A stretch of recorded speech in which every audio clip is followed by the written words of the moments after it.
sea quien hable en esta hora y no el hombre. Bendito Dios. Oh Señor, venimos ante ti con reverencia. Señor, sabiendo que tú eres, Señor, quien está aquí presente. Sabemos que tú eres, Señor, el que nos ha convocado a reunirnos, Señor, en este día que es el día del Señor. Porque es el día, Señor, en que Cristo resucitó.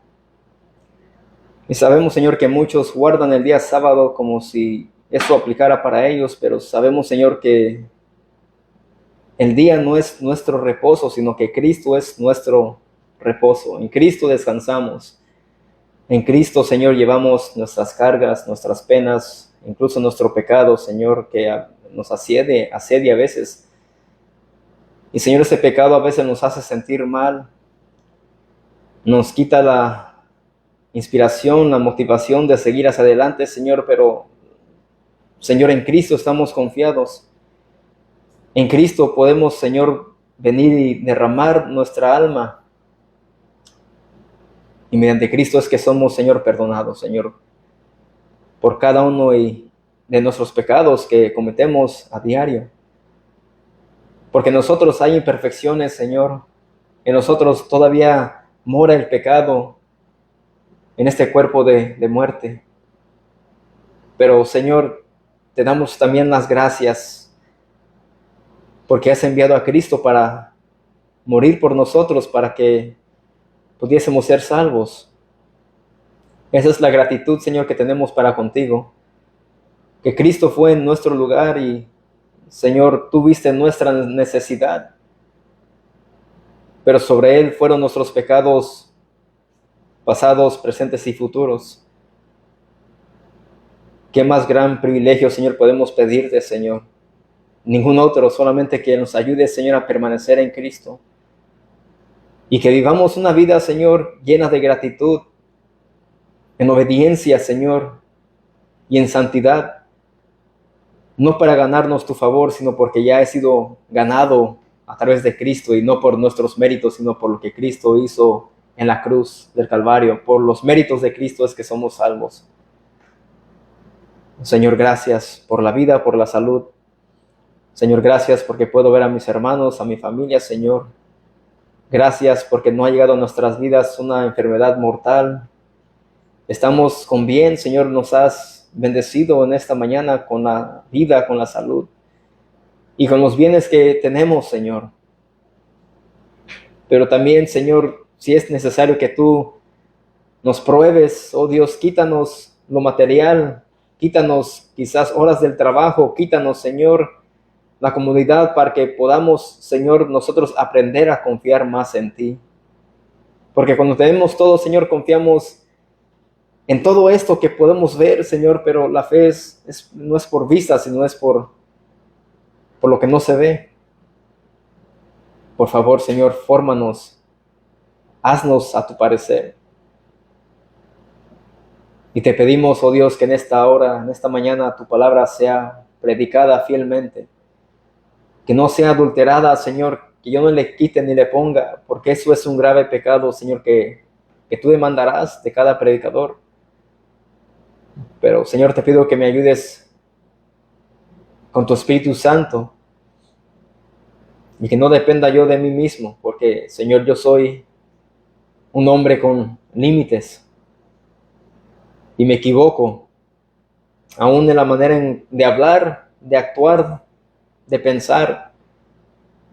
En mí hay imperfecciones, Señor, pero en Cristo hay perfecciones, Señor. Pero te pido que me ayudes a poder exponer tu palabra en esta hora, Señor, para que los oyentes que están aquí, Señor, sean edificados y sean transformados por el poder de la predicación de tu palabra. No por mi poder, porque en mí no hay poder. Pero, Señor, háblanos, Señor, transfórmanos, cámbianos y salva a aquel, Señor, que no es salvo. Te pedimos, Señor, que esa persona que está, Señor, aquí en este lugar, se arrepienta de sus pecados y pueda creer en Cristo, Señor, para que pueda ser salvo. para el perdón de sus pecados. Oh Señor, úsame para tu gloria, solamente para el avance de tu reino y para que tu pueblo sea muy edificado y perfeccionado, Señor, a través de tu palabra. No permita, Señor, que en este lugar traigamos eventos, cosas extras, métodos del ser humano, Señor, sino que aquí siempre se lea tu palabra, cantemos tu palabra, oremos tu palabra y cantemos tu palabra, Señor. Eso es lo que necesitamos, eso es suficiente para nosotros. Y no buscamos nunca ni queremos métodos del mundo para atraer a la gente, porque todo eso, Señor, lo que atrae es a la carne y no lo espiritual. Pero, Señor, que tu palabra, Señor, sea puesta muy en alto y no el hombre, y seas tú exaltado y glorificado en Cristo Jesús, Señor, te pedimos esto. Amén. Bueno, mis hermanos, seguimos en la carta de Santiago y ya hemos completado el capítulo 2 y ahora entramos en el capítulo 3 y hoy vamos a estar enfocados solamente en el versículo 1 y el 2.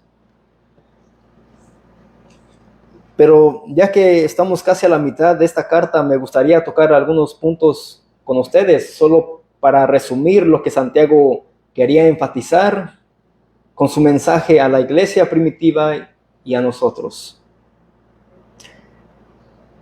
En primer lugar, él quería diferenciar entre la religión verdadera y la religión vana. Número 1. La religión verdadera viene de Dios y se establece en el corazón por la regeneración. Versículo 17 del capítulo 1 de Santiago. Dice, toda buena dádiva y todo don perfecto desciende de lo alto, del Padre de las luces, en el cual no hay mudanza ni sombra de variación. Y la religión carnal brota del corazón, que da a luz el pecado y el pecado la muerte. Versículo 15, ahí de Santiago 1. Entonces la concupiscencia, después que ha concebido, da a luz el pecado y el pecado, siendo consumado, da a luz la muerte. Número 2. La religión verdadera nace de la palabra implantada que salva el alma. Versículo 21. Por lo cual, desechando toda inmundicia y abundancia de malicia, recibid con mansedumbre la palabra implantada, la cual puede salvar vuestras almas. La religión carnal produce de la ira del hombre. Versículo 20. Porque la ira del hombre no obra la justicia de Dios. Y número 3. La religión verdadera, cuando es probada, es paciente, constante y glorifica a Dios. Y la religión vana titubea, es inestable en todo y se desvanece. Versículo 11. Porque cuando sale el sol con calor abrasador, la hierba se seca, su flor se cae y perece su hermosa apariencia. Así también se marchitará el rico en todas sus empresas. Así que lo que Santiago es que él está comparando la religión verdadera con una religión vana. Hemos también aprendido sobre el no darle privilegio a una persona rica y que la salvación es solamente mediante la fe en Cristo y no por las obras, sino que él quiso enfatizar que aquel que es salvo, que su fe se va a mostrar a través de ¿qué? De sus buenas obras. Eso es lo que miramos el domingo pasado. Pero vamos a leer el versículo 1 de Santiago 3. Dice Santiago, hermanos míos, no os hagáis maestros muchos de vosotros, sabiendo que recibiremos mayor ¿qué? condenación.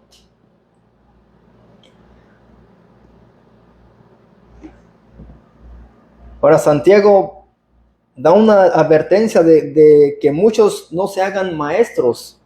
¿Por qué? Por la razón que esto es una mayor responsabilidad delante de Dios por la autoridad e influencia que puede transmitir a los demás.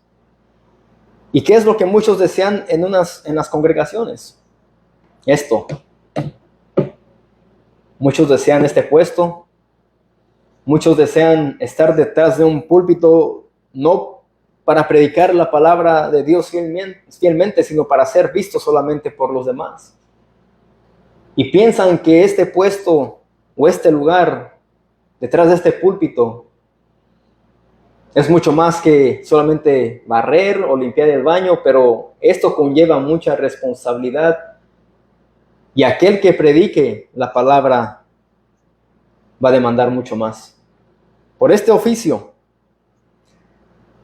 sí es muy reverente, pero la reproducción de instructores sin formación puede dar lugar a falsas enseñanzas en el seno de las congregaciones. Si un hombre no está bien formado y no ha pasado por una prueba, o no cumple con los requisitos que Pablo da a Timoteo y a Tito, este hombre, este personaje, puede dar lugar a falsas enseñanzas en el seno de la congregación. ¿Y qué pasa? Puede llevar a algunos por mal camino. Cuando alguien predica algo que no es lo que la palabra de Dios dice, corre el riesgo de ¿qué? De encaminar a otros por el mal camino. Y Pablo le advierte a Timoteo sobre este asunto en la primera carta de Timoteo, capítulo 6.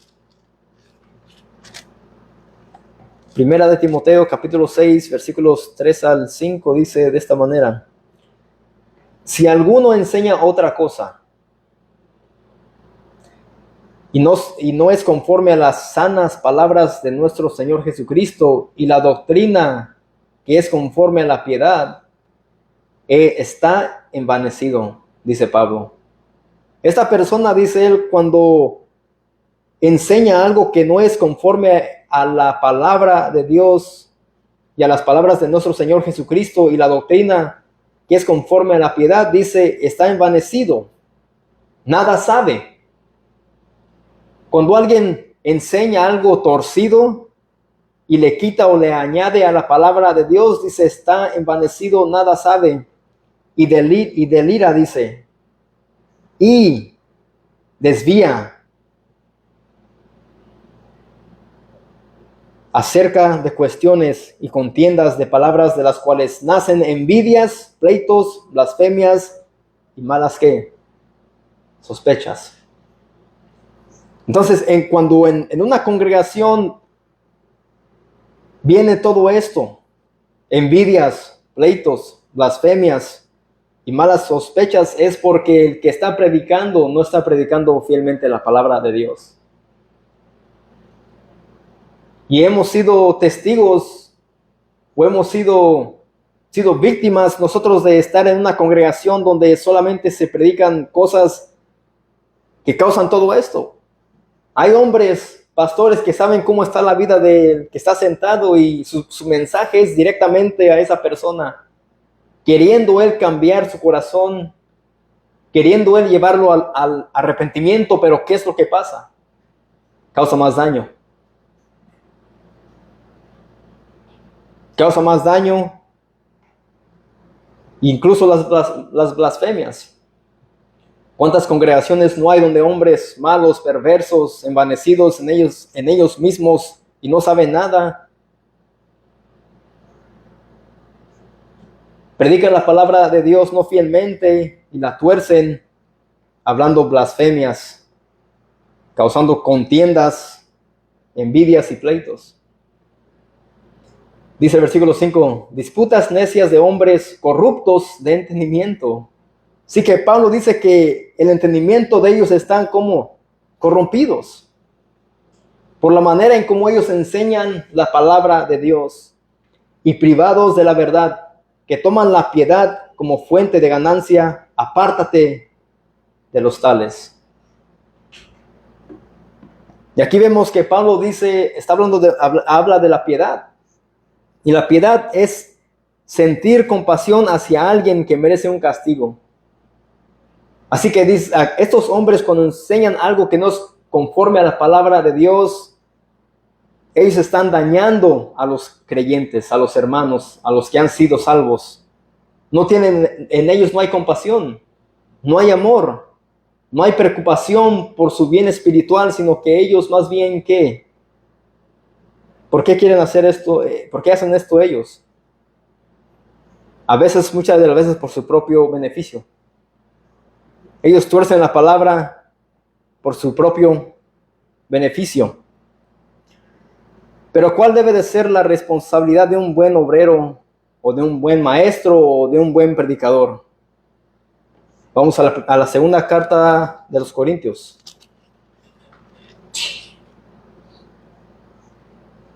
Segunda carta a los Corintios, capítulo 2, versículo 17.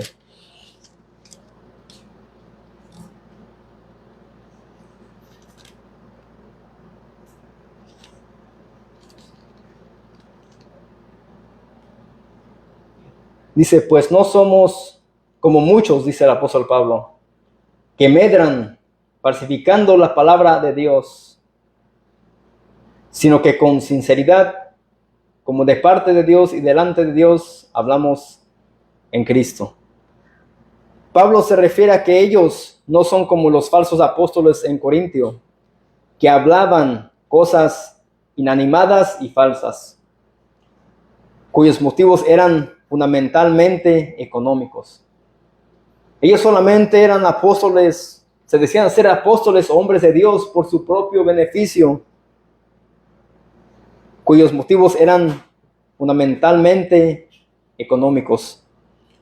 ¿Y cuántos hoy en día no se aprovechan de la piedad de otros para su propio beneficio? Por esa razón, Santiago anima a que no deseen muchos ser maestros por la responsabilidad que conlleva este oficio, el predicar detrás de un púlpito.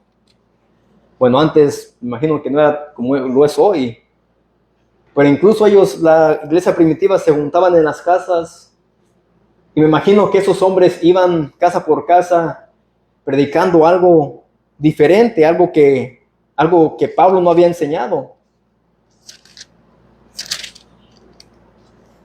Pero me encanta cómo dice el apóstol Pablo a Timoteo, les dice él, apártate de los tales. Así que si nosotros conocemos a algunos predicadores de la prosperidad, debemos de apartarnos de ellos. Y yo puedo ver en Facebook cómo yo conozco a personas que son creyentes, fieles al Señor, pero tienen amigos en Facebook a lobos rapaces. Y digo, ¿cómo es posible? ¿No se dan cuenta qué clase de hombres son estos? ¿Cómo es que estos hombres pueden ser amigos de estos tales que predican un evangelio diferente? Que predican sobre el dale a Dios, dale 1000, Dios te va a multiplicar y te va a dar 2000. Yo no entiendo. Quizás por falta de ¿qué? Discernimiento. Quizá por falta de conocer más las escrituras. Pero Pablo le dice a Timoteo, apártate de los tales. No todos somos hermanos. Los lobos rapaces, los apóstoles, los profetas que hay por ahí, están envanecidos y nada saben. Y a eso se refiere Santiago cuando dice, hermanos míos, no os hagáis maestros muchos de vosotros, sabiendo que recibiremos mayor condenación. Eso es una advertencia. Eso es algo serio. ¿Y cuántos no ponen a niños a predicar en los altares, como lo llaman? Eso es solamente una plataforma, esto no tiene nada no es un altar. Muchos ponen a niños a predicar, a jóvenes que no han nacido de nuevo. Entonces, esto es un gran peligro. Si no hay una formación, pueden ser ellos instrumentos de Satanás para enseñar cosas falsas.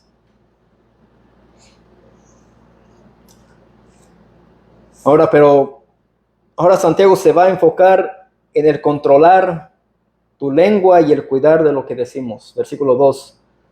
Porque todos ofendemos muchas veces. Ahora, ¿por qué Santiago entra de repente en esto? Porque me imagino que él quería corregir lo que estaba distorsionado entre los hermanos aquí en Jerusalén.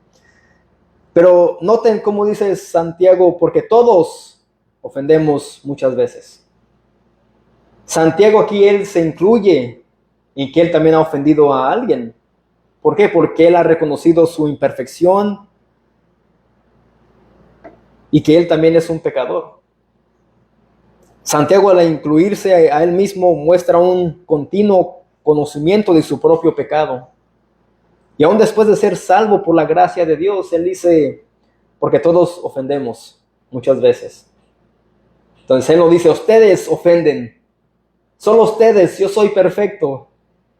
No, él aquí está aceptando y reconociendo que es pecador.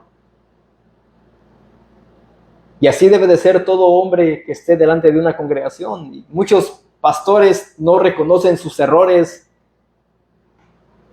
y se creen autoritativos sobre las congregaciones como que ellos son los dueños del rebaño. Pero el rebaño, ¿de quiénes son? ¿De quiénes son las ovejas? Son del Señor, son de Cristo. Ya hemos hablado del oficio de maestros y pastores, ya hemos aprendido sobre eso. ¿Cuáles son? Pero Santiago aquí, él se incluye y dice, porque todos ofendemos muchas veces. Eso es algo bueno, eso es algo de un buen carácter y humilde, que él reconozca que es un pecador. Esto debe de ser nuestro carácter, el ser responsables a nosotros cometer algún pecado, reconocer que hemos pecado y que hemos fallado. Y no debemos de encubrir, sino confesar nuestros pecados. No solamente con Dios, pero si es necesario, debemos de conversar nuestros pecados con nuestro hermano, con la hermana. Proverbios 28.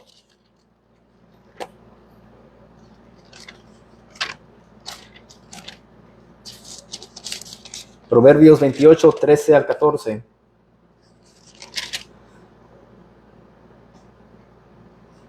Dice, el que encubre sus pecados no prosperará. Y tal vez muchos pueden decir, mira, confiesa tus pecados para que prosperes monetariamente. Pero aquí está hablando en lo espiritual. Dice más, el que los confiesa y se aparta, ¿alcanzará qué? Alcanzará misericordia. Esto va a mostrar que una persona tiene un corazón contrito y humillado. Cuando reconoce su pecado, va y lo confiesa, dice, y se aparta, alcanzará misericordia. Entonces, ¿qué debemos de hacer como creyentes nosotros? Debemos de confesar nuestro pecado y después, ¿qué? ¿Seguir en el pecado? Dice, y se aparta. Este alcanzará, ¿qué? Misericordia. Entonces, nosotros debemos de confesar el pecado y después apartarnos de no practicar tal pecado. Ese es un deber cristiano, confesar y apartarnos. Aquí son dos pasos, no solamente uno. No dice confiesa, pero sigue, como lo practican los católicos romanos. Ellos van ante un sacerdote, confiesan su pecado, pero después salen de que cuando ellos confesaron sus pecados, van y bautizan a sus niños, van a una fiesta, una boda y se embriagan. Entonces, ¿en dónde está el arrepentimiento? ¿En dónde está el cambio de vida? ¿En dónde está esa manera humilde y cristiana de vivir? ¿En dónde está eso?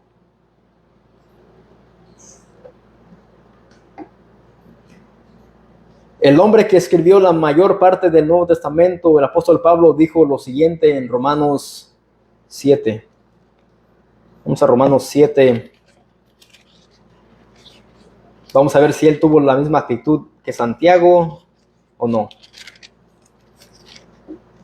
Romanos 7, 19 al 24.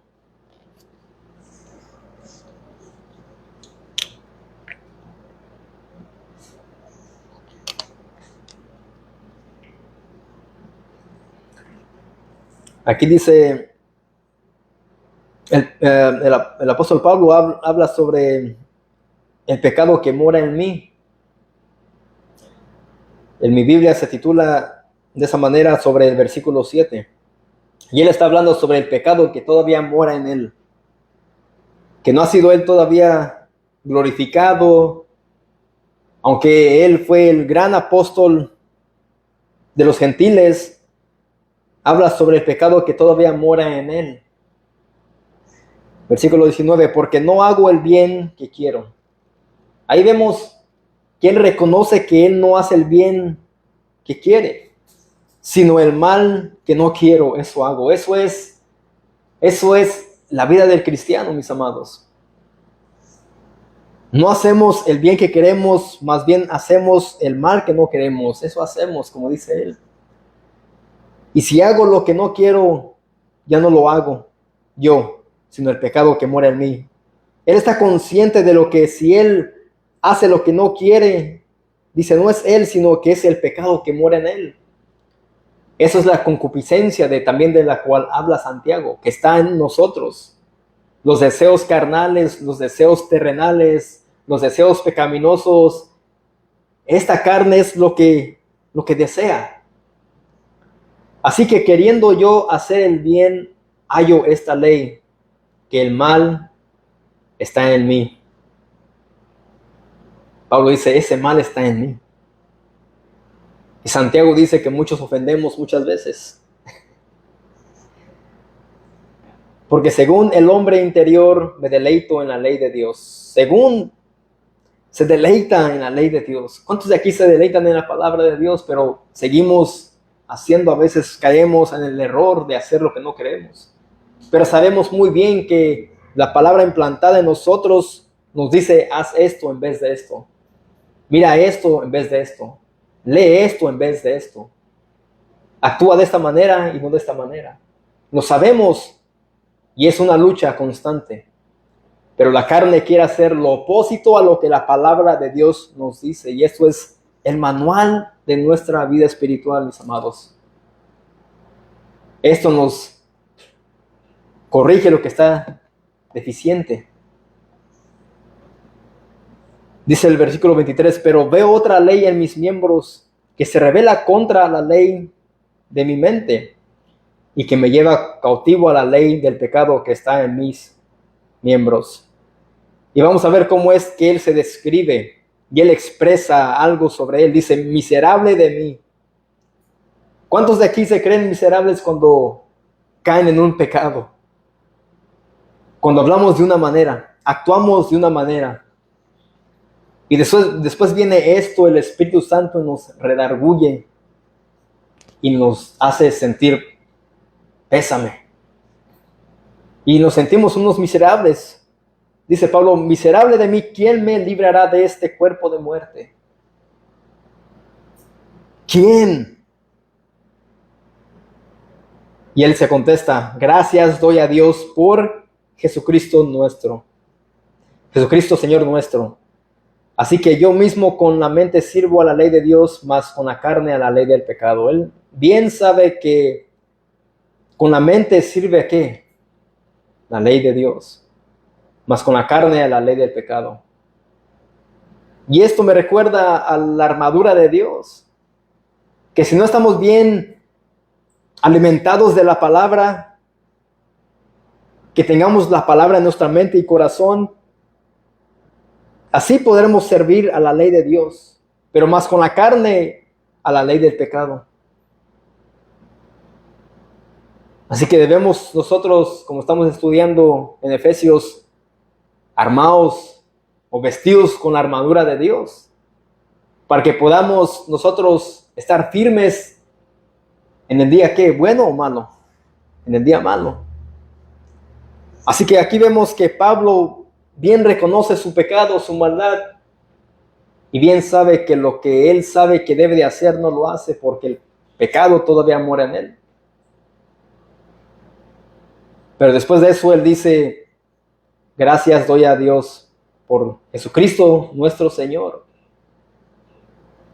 Gracias a Él, que nos ha libertado a nosotros de estar embarrados en el pecado, atascados en una vida sin propósito.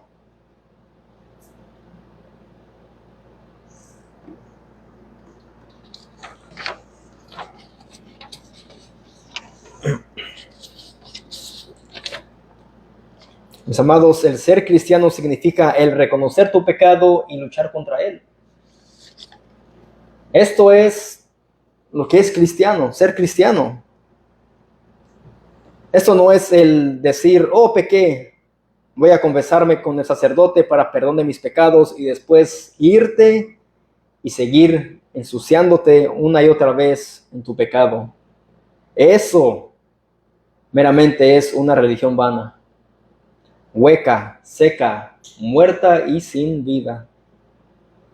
El que vive de esta manera, que solamente va y se confiesa ante un sacerdote en un domingo o antes de casarse o esto o lo otro, pero regresa y se embarra en el pecado y le gusta y no siente nada dolor por practicar ese pecado, eso es una mera religión vana, falsa.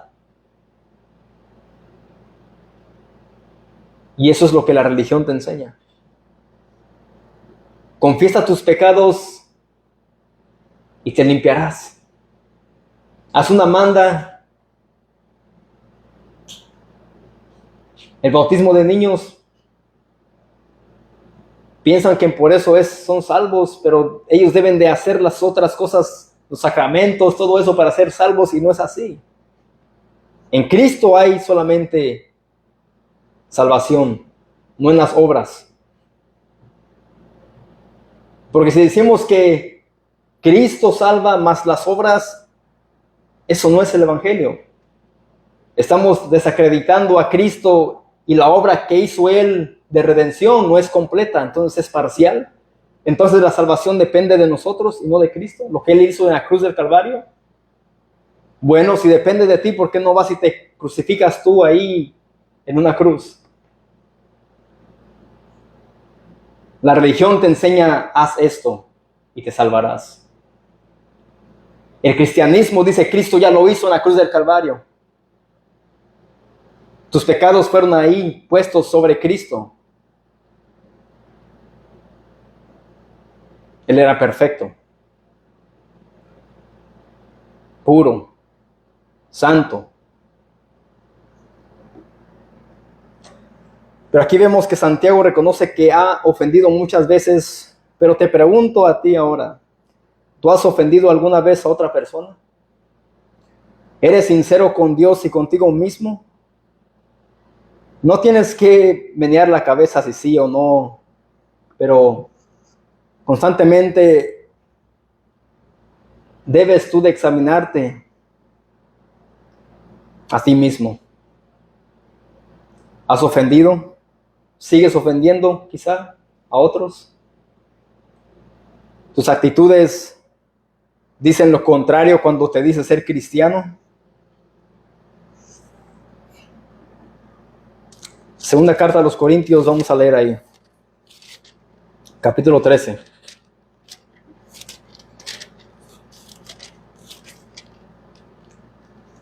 Segunda carta a los Corintios, capítulo 13, versículos 5 al 6. Aquí el apóstol Pablo les manda a los creyentes de Corintio a hacer algo con ellos mismos. Versículo 5 dice, examinaos a vosotros mismos si estáis, dice, en la fe. Pablo manda, inspirado por el Espíritu Santo, a que esos creyentes continúen y sigan examinándose, probándose sin cesar. para ver si están en qué, en la religión católica, en los testigos mormones, musulmanes. Hay solamente una fe. Y el mundo te enseña que hay muchas fees. Aún el ateo puede tener fe en algo, en alguna persona. Dice aquí el apóstol Pablo: examinaos a vosotros mismos si estáis en la fe. Probaos a vosotros mismos, o no os conocéis a vosotros mismos que Jesucristo está en vosotros, a menos que estéis reprobados.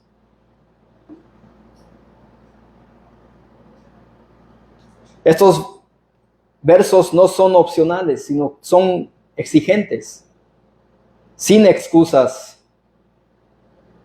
Amados, un creyente nunca está libre de la necesidad de examinar su vida espiritual.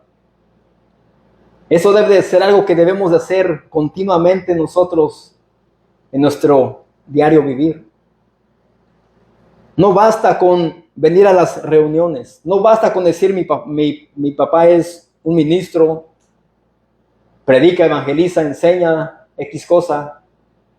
Algo que debemos de hacer es examinarnos y ponernos a prueba para ver si estamos en qué, en la fe verdadera, si estamos en Cristo. Porque si no, estamos viviendo solamente una religión vana. Una religión hueca, seca y muerta y sin vida. Hay muchos que son cristianos supuestamente, pero no se examinan a ellos mismos. Y viven una vida alejados de Dios, alejados, viviendo su propia vida, incluso no dándole al Señor este día, el día del Señor, venir a reunirse con los santos. Y hay mucho supuestamente cristiano que hoy en día incluso se la pasan afanados, trabajando, y cuando le dan un tiempo al Señor. El cristiano falso le da la prioridad a las cosas de este mundo y no al Señor. El cristiano verdadero sabe que tiene un compromiso con su Señor, no solamente Salvador, porque muchos solamente quieren a Cristo como su Salvador y no su Señor. ¿Qué hacían los esclavos de los años pasados aquí en América? ¿Obedecían a su amo o no? Si los obedecían. Bueno, si Cristo es nuestro Señor, nuestro amo, nosotros debemos de ¿qué? Obedecer a nuestro Señor. Yo sé que muchas de las veces han puesto ejemplos como estos. A nuestro patrón sí le damos prioridad. Si nuestro patrón nos dice que hagamos algo que no está incluido en nuestras responsabilidades en el trabajo, lo hacemos. Pero cuando Cristo te dice, deja esto, deja lo otro, sígueme, toma tu cruz, niégate a ti mismo, ¿lo hacemos? Eso es el ser cristiano, tomar una cruz, tomar nuestra cruz y seguir a Cristo. La religión no te enseña esto, te dice solamente ven, haz esto, sigue tu vida como quieras, vive como quieras. Eso es falsedad, eso es hipocresía.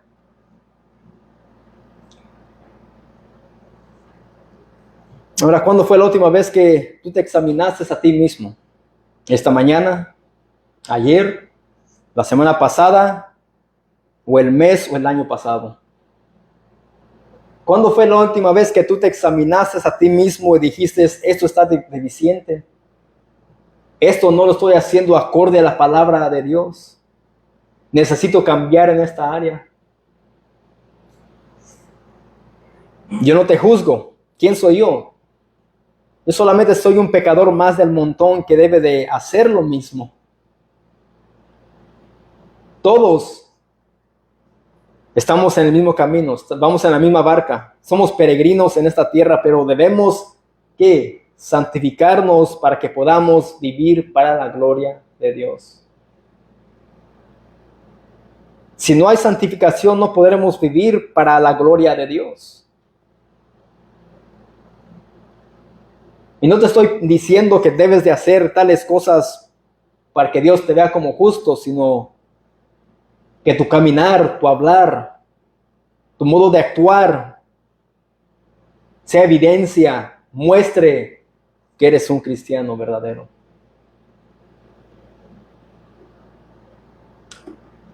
Vamos a la carta de Gálatas, capítulo 6.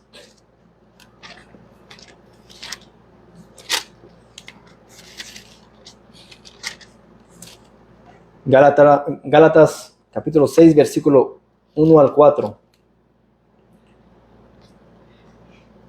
Y como siempre, Pablo exhortando a los hermanos a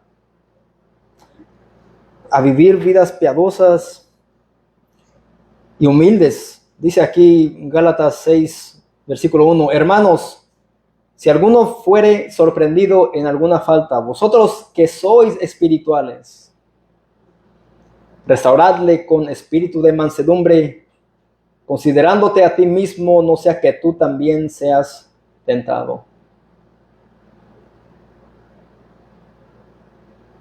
Sobrellevad los unos las cargas de los otros y cumplid así la ley de Cristo. Porque el que se cree ser algo no siendo nada, a sí mismo se engaña. Así que cada uno someta a prueba su propia obra. Y entonces tendrá motivo de gloriarse solo respecto de sí mismo y no en otro.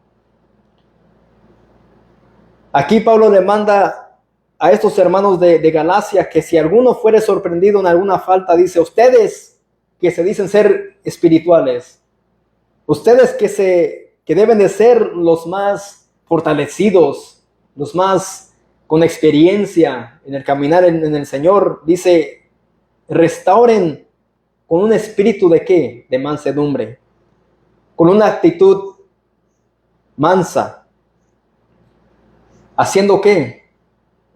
Considerándote a ti mismo, pensando que si tú fallas de esta manera, como este hermano o esta hermana, no sea que tú también seas tentado. Y yo he pasado por esto en mi comienzo en el camino del Señor. A veces nos creemos más que otros y cuando vemos a uno que es tentado o falla, uno dice, yo nunca caeré en eso. A mí nunca me pasará esto, yo estoy firme, yo soy fuerte. Y ahí es donde el cristiano depende más de él mismo y no de Dios. Y esta es una actitud egoísta, altiva, arrogante, que no debe de estar en nosotros. Y esta es evidencia más de un carácter carnal que espiritual, porque ahí dice, hermanos, si alguno fuere sorprendido en alguna falta, vosotros que sois espirituales, restáurenle con espíritu de mansedumbre. Pablo les dice a los Gálatas que el que se cree superior a un hermano en la fe caído, se engaña. Y también los anima a examinarse y a ponerse a prueba a ellos. Dice, así que cada uno someta a prueba su propia obra. Y entonces tendrá motivo de gloriarse solo respecto de sí mismo y no en otro. Ahora regresamos a Santiago.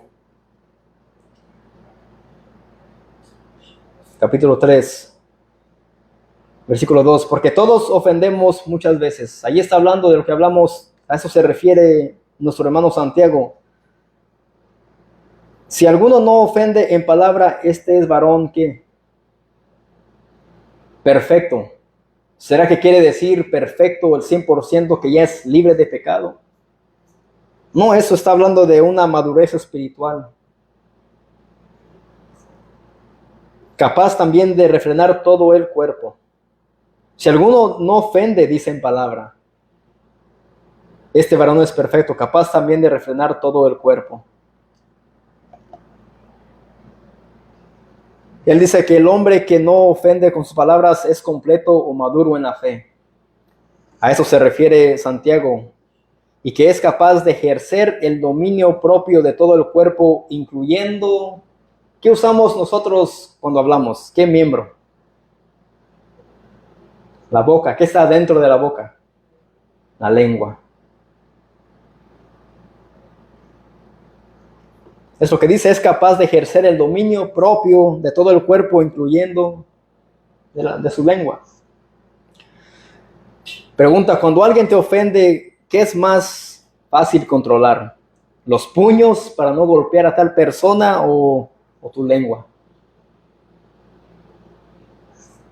Ciertamente ambas cosas, pero al momento en que tal persona se va y te da la espalda, tú ahí estás hablando, diciendo, ay, fulano, o fulana, ya me tiene harto, no lo soporto.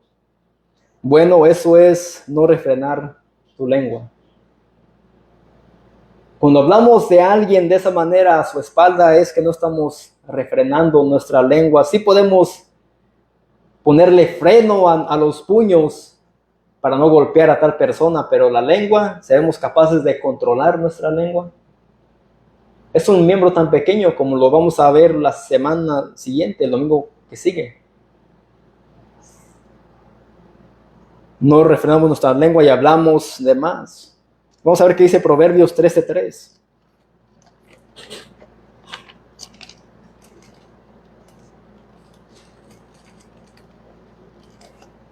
Proverbios 13:3. Dice, el que guarda su boca, guarda su alma. Mas el que mucho abre sus labios, ¿tendrá qué? Calamidad, problemas, consecuencias. El que guarda su boca, guarda su alma. ¿Estaremos en qué? ¿En guerra? Si guardamos nuestra lengua, no estaremos en paz. La palabra también dice, seguid la paz, dice, ¿con quiénes? Con Dios y con los hombres. Como creyentes, nosotros debemos de tener paz para con Dios y los hombres, con el prójimo, con el hermano.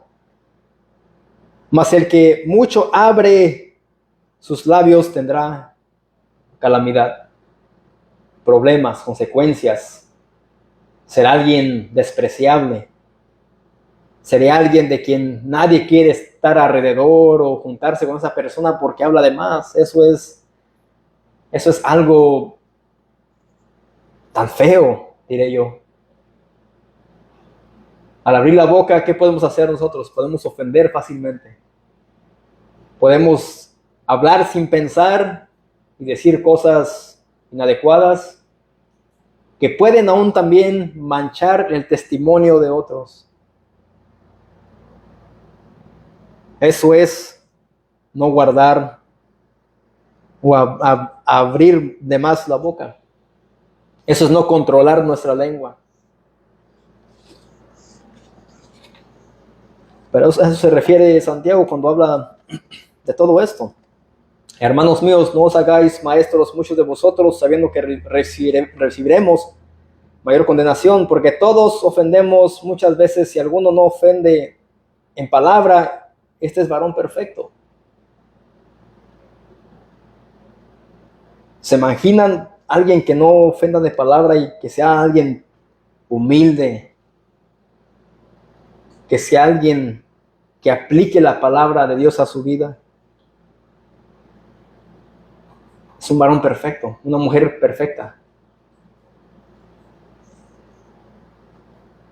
Dice, capaz también de refrenar todo el cuerpo. Para concluir, nosotros como creyentes, ¿a quién nos queremos parecer? ¿Al mundo o a Cristo? A Jesús. Bueno, si dijiste a Cristo, debes imitar a Cristo porque Él pudo refrenar todo su ser.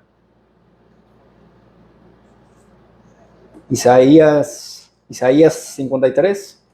Vamos a ver qué actitud tuvo Cristo antes de ser crucificado, antes y al estar ahí crucificado en la cruz del Calvario. Isaías 53, versículos 6 al 9.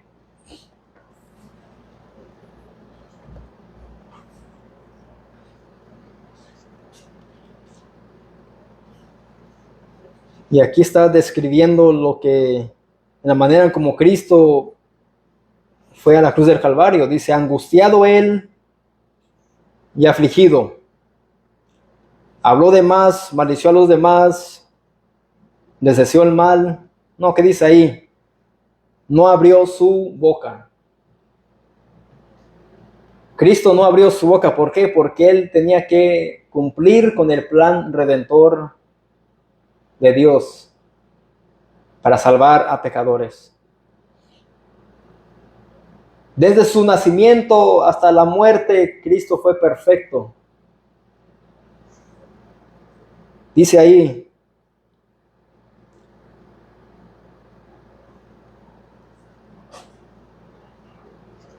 el 6, todos nosotros nos descarriamos como ovejas, cada cual se apartó por su camino, mas Jehová cargó en él el pecado de todos nosotros. Dice el 7, angustiado él y afligido no abrió su boca, como cordero fue llevado al lugar de prosperidad, a ser famoso. Dice, al matadero, y como oveja delante de sus trasquiladores, ¿qué palabra sigue? Enmudeció. Él hizo lo que dice ahí en Proverbios, donde leímos, el que cierra su boca guardará que es su alma. Y como oveja delante de sus trasquiladores, enmudeció y no abrió su boca. Por cárcel y por juicio fue quitado. Y su generación, ¿quién la contará? Porque fue cortado de la tierra de los vivientes y por la rebelión de mi pueblo fue herido. Y se dispuso con los impíos y su sepultura, más con los ricos fue en su muerte, aunque nunca hizo maldad. Y nunca, mi amado. Nunca hizo maldad, ni hubo engaño en su boca. Con todo eso, Jehová quiso quebrantarlo, sujetándole a padecimiento cuando haya puesto su vida en expiación por el pecado. Verá linaje, vivirá por largos días, y la voluntad de Jehová será en su mano prosperada. Así que si tú dijiste, me quiero parecer a Cristo, bueno, debes de imitar a Cristo porque Él pudo refrenar todo su ser. Y no te estoy pidiendo perfección, sino esfuerzo. Esfuerzo a poder controlar tu cuerpo físico, incluyendo tus labios y tu lengua. Eso es algo difícil de hacer. Cuando alguien nos hace algo, nos dice algo, se va tal persona o sabemos que dijo esto de uno, pero ahí estamos. Soltamos los labios, la lengua empieza a hablar y ya cuando acordamos hemos fallado, hemos pecado contra Dios primeramente y contra el prójimo.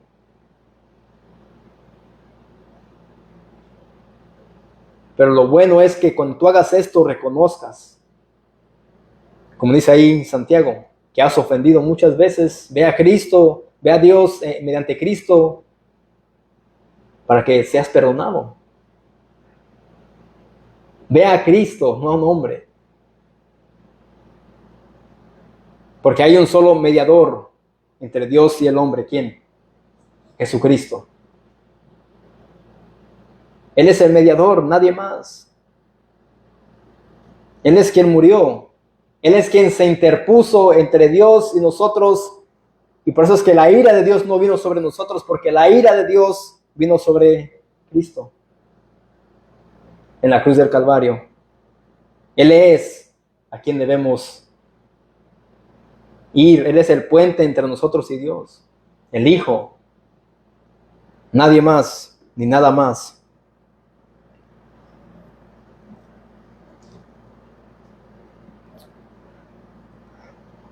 Así como dije, bueno, si dijiste a Cristo, debes de imitar a Cristo porque Él pudo refrenar todo su ser. Antes de ser crucificado por nuestros pecados, Cristo fue perfecto en su sufrimiento. Como dije, Cristo fue perfecto desde el nacimiento hasta el sufrimiento en la cruz del Calvario. Nunca abrió su boca. Nunca ofendió a nadie. Mas sí Él reprendió a los fariseos y los escribas por ser hombres religiosos e hipócritas. ¿Cuántas veces les dijo eso él a ellos? Hipócritas. Y eso no es una palabra mala, eso es alguien con doble cara, eso significa. Alguien que aparenta hacer algo, pero es totalmente lo contrario.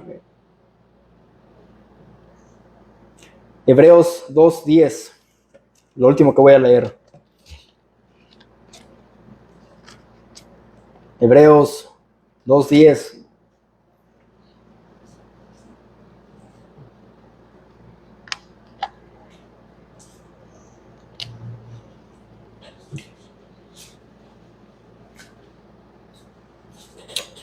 Desde el 8, Hebreos 2:8. Dice, todos los sujetaste bajo sus pies, porque en cuanto le sujetó todas las cosas, nada dejó que no sea sujeto a él. Pero todavía no vemos que todas las cosas le sean sujetas. Pero vemos a aquel que fue hecho un poco menor que los ángeles. Eso habla de Cristo. A Jesús, coronado de gloria y de honra a causa del padecimiento de la muerte. Así es como Él fue coronado. Para que por la gracia de Dios gustase la muerte por nosotros. Gustase.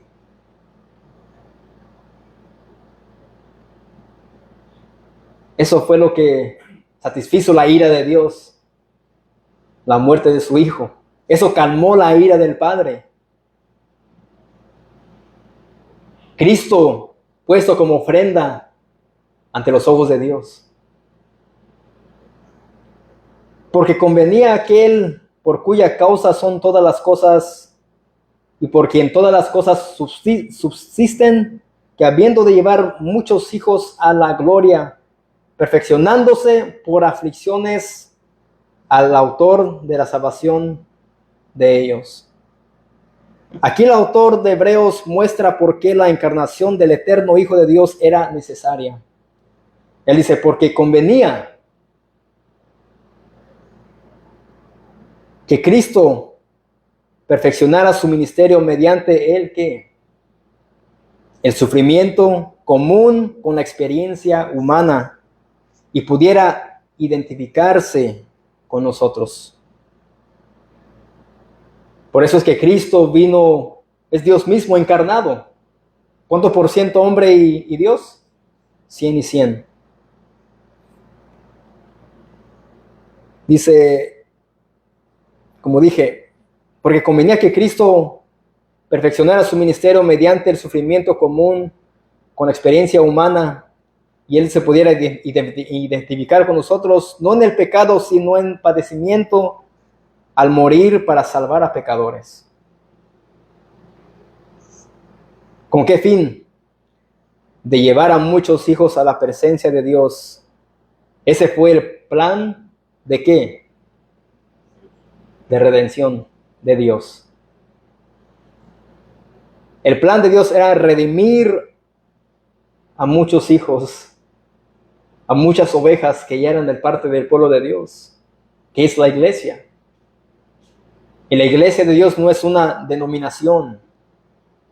Él no vino a salvar a personas en una denominación, sino que la iglesia es universal. Cristo nunca vino a establecer una denominación o religión. Vino a establecer que un pueblo que viva para su gloria, que le obedezca, y sea agradecido por lo que Él hizo en la cruz del Calvario.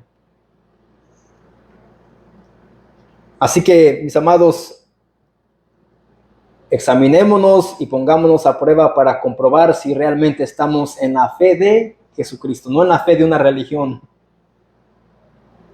no en la fe de una secta, en la fe de Jesucristo. Y ese fue el tema. Puestos a examen y prueba. Examinémonos para que los demás puedan ver con nuestro comportamiento y que digan, ese realmente es un cristiano. Realmente se abstiene de tales cosas. Sí, porque a mí me han seguido ofreciendo bebida alcohólica. Me dicen, mira primo, tómate una, no te hace mal. Y le digo, yo sé de dónde me sacó el Señor. Yo no debo de volver a esos vicios. Pero ahí vas a ser probado. Más allá afuera del mundo, vas a ser probado y puesto a prueba. Para ver cómo actúas. Para ver si mantienes tu compostura y te mantienes firmes en el Señor. Pero el examen y la prueba viene desde tu hogar. Primero en nuestro hogar es donde nosotros vamos a estar en la oración, en la lectura y en la meditación de la palabra. Para que podamos ser hacedores de la palabra, no solamente oidores olvidadizos, porque muchos solamente escuchan, pero no aplican. Y el deber del cristiano genuino, verdadero, debe de ser que ponerlo por obra, por práctica. No solamente conocer y llenar nuestra mente con teología. ¿Qué significan esas palabras tan elocuentes? Todo esto no. Lo principal es el buen testimonio y la obediencia a Cristo. Así que pongámonos a examen y a prueba. Vamos a orar. Señor, gran Dios, te damos las gracias. Señor, gracias porque nos has permitido, Señor, venir a este lugar para reunirnos en tu nombre, Señor, y ser edificados a través de la palabra que tú has dejado como manual para nuestro bien espiritual. Señor, gracias y ayúdanos, Señor, a examinarnos día con día, a ponernos a prueba, Señor, a través de tu palabra, para ver si es que estamos en la fe. Y si es que no estamos en la fe, Señor, pues ayúdanos, oh Dios, para permanecer, Señor, en tu verdad. Sabemos que somos débiles, somos frágiles, Señor, pero eso no es excusa para decir que no se puede. En Cristo todo lo podemos, que nos fortalece. En Cristo, Señor, podemos soportar la tentación, Señor, podemos soportar el vituperio. Podremos, oh Dios, pero con nuestras fuerzas seremos incapaces de lograr eso. Pero, Señor, queremos que tú vayas formando en nosotros un carácter, Señor, así como el de Cristo. Que podemos aprender, Señor, como Él fue, manso y humilde. Y quita de nosotros, Señor, la altivez. Quita de nosotros, Señor, el orgullo. Que podamos nosotros matar ese orgullo, Señor, en la oración, diciendo, Señor, soy así. Quítame esto. Ayúdame. Límpiame. Purifícame. Santifícame. Perfeccióname. Porque tu palabra es quien lo hace. Tú eres quien lo hace. Y no permita, Señor, que caigamos en la religiosidad, Señor, porque no queremos ser religiosos, queremos ser creyentes, genuinos, verdaderos. Que podamos, Señor, nosotros mostrar piedad y compasión y misericordia. Y nunca permita, Señor, que desde este lugar, Señor, se predique nada que no sea, Señor, bíblico, sino que en todo momento, Señor, tu palabra sea expuesta fielmente. Y si en algún punto, Señor, yo llego a enseñar algo que no es conforme a tu palabra, Señor, envía a alguien que me corrija y me haga volver en sí. Porque, Señor, somos carnales, somos, Señor, mortales, somos imperfectos. Pero, Señor, necesitamos tu ayuda en todo esto. Te lo pedimos en Cristo Jesús. Amén. Bueno, paz de Cristo a vosotros y bendiciones.